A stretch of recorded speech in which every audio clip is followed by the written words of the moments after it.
Today we are cooking one of the best cuts in all of barbecue, beef plate ribs, also known as the gigantic Dino Rib. Not only are they decadent and packed with flavor, it is my opinion that they are easier to cook than pork ribs. This is a super simple recipe that will knock your socks off. Here we go.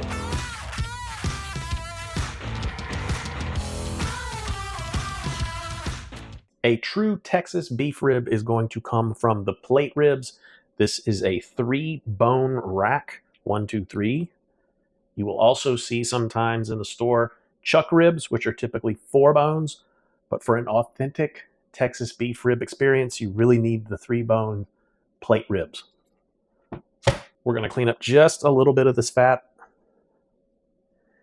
You don't want to go crazy taking this stuff off. You don't want to cut into the meat. And you'll also get some silver skin on here as well.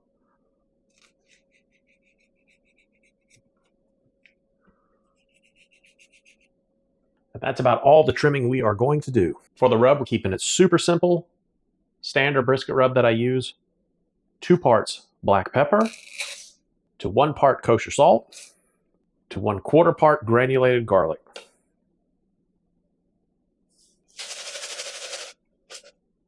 Time to season some beef ribs. These are fresh out of the cryo pack, so I'm really not going to use any kind of a binder. You can use hot sauce, you can use mustard, just about anything you want to. I'm going to do a light coat on the back side. We're not removing the membrane. Normally, if I'm doing pork ribs, I'm going to take the membrane off. But the membrane on this is crucial to keep these bones attached. They're also going to protect the meat because you're going to have heat coming up from the bottom. On my pit, I have a baffle plate which will radiate heat up, so this bones and the membrane are just going to help things from getting too crispy. I am seasoning this about 12 hours ahead of when I'm going to put it on the pit. I'm a big fan of dry brining beef. I usually dry brine my steaks before I cook them. And if you're wondering what I mean by dry brine, all that means is you're seasoning the meat well ahead of time, for up to 24 hours in advance. It is drawing moisture out of the meat, which then dissolves salt, drawing it back down into the meat, so you get a fully seasoned piece of meat all the way through. Let's not forget the sides. A well-seasoned set of beef ribs. I've got it on this elevated rack so air can get all around it. It's going to hang out in the refrigerator for about 12 to 15 hours before we put it on the smoker. So I'll see you in a bit. 1 dry brine later, we have one more step before it goes onto the smoker. Another round of 16 mesh black pepper. Just the top. And to finish it off, I'm hitting it with a seasoned salt. I'm using Fiesta's Season It All. You can use Lowry's, you can use whatever seasoned salt you like.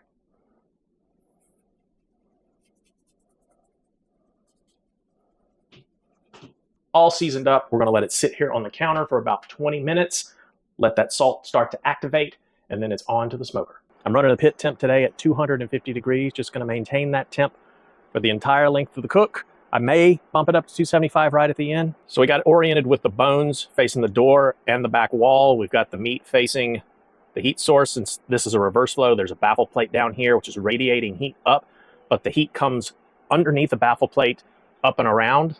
So it's going to be hitting the meat side here, and we're going to see some shrinkage here in a little bit, but we're going to let it ride for about 3 to 4 hours, and then we'll start checking it. All right, it is exactly 4 hours in. I have not looked at these yet, so let's see what we got.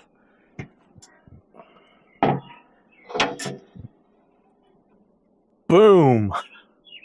Those are looking nice. That fat is starting to render.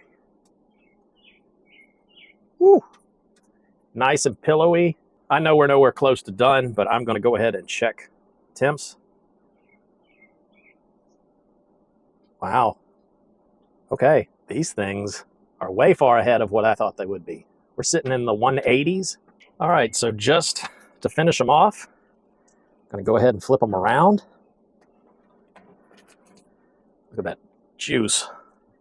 Woo! Man. Here, I'm going to dump that off because, much like a brisket, if you got pooling liquid, you're going to have a light spot when you finish up. Let's check the bottom. Yeah, man. I am happy so far. We're going to keep on rolling. 8.5 hours in, and we are done. Gonna go ahead and wet down this butcher paper with some apple cider vinegar. Wetting it down just makes it stay in place, not gonna fly around and do all that stuff. All right, there we go. Man, it looks good. So here it is. See, this fat is super spongy. Woo, hot. Got a thermometer, not necessarily to check the temperature, just checking to see. There is no resistance whatsoever. Like a hot knife through butter.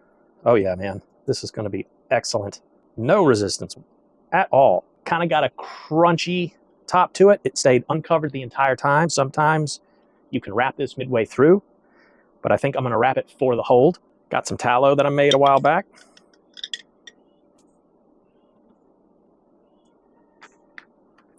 Spreading it all around. Gonna wrap this up just like you'd wrap a brisket.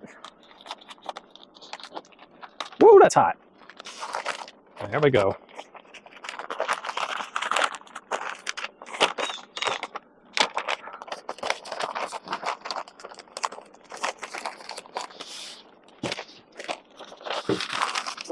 Fold this in just a little bit. Nice and tight. Wrap that sucker up. Gonna take this inside, set it on the counter, let it come down in temp till it hits about 150 degrees. Then I'm gonna hold it in my toaster oven. You can, if you want, throw it into a cooler, let it sit around for a couple of hours before you slice into it. I'm not gonna do like an overnight hold like I would with a brisket or anything like that. This is for my dinner tonight. It's currently about 3 o'clock in the afternoon. So we're gonna let it rest for a couple of hours.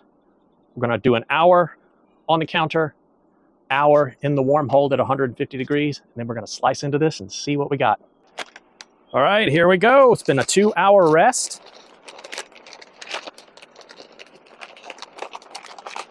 Let's go ahead and see what we got. Oh, look at that. That is a thing of beauty. Ah, that's gorgeous.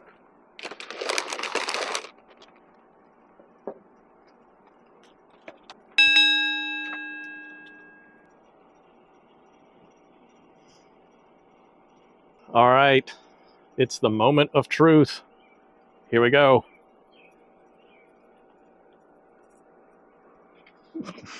Holy crap. Oh my God. Oh, geez. Oh man. Dino beef rib. Dude. Oh, oh my God. Oh man, my mouth is messy. There is a reason they call this brisket on a stick. Dude, I really don't know how to explain this. If you've never had it, it is truly brisket on a stick. It is fatty, gelatinous, all that connective tissue breaks down and it becomes like meat jello. It is tender. It is one of the best bites you can have in the barbecue world. Dude, so good. I just can't. I'm speechless. Truly. I realize in some parts of the country outside of Texas, it's not always easy to find beef plate ribs, but if you can get your hands on some, jump on it. Do this. This is one of the easiest cooks I have ever done. I will go as far as to say it is easier than cooking pork ribs. I seasoned it last night. I re-seasoned it this morning. That dry brine, that's the way to go every time you do beef. Put it onto the smoker, 8.5 hours at 250 degrees. Didn't even have to wrap it until after it was done. So this thing is bonkers. It's so good. It is so good. Oh my God. Oh, dude, give this one a try. I hope you found this video helpful. If you did, give me a like, give me a subscribe, drop me a comment. I always appreciate it. And as always, get up, go out, cook some good food, be a little bit better tomorrow than you were today, and I will catch you next time.